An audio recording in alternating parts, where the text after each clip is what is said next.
ఎలాంటి ప్రచారం ఇవ్వబడదు. అత్యవసర ప్రచారములకు మాత్రమే అవకాశం కలదు అంటూ భక్తులు తెలిపడమైనది. స్వామి శరణం. స్వామి శరణమయ్యప్ప.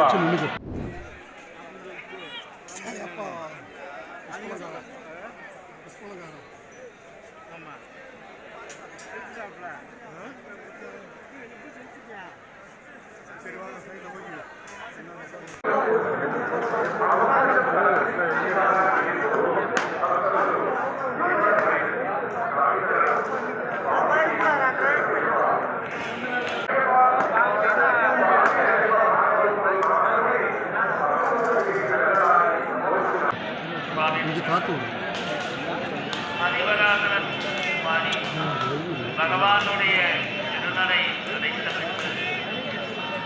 பக்தர்கள்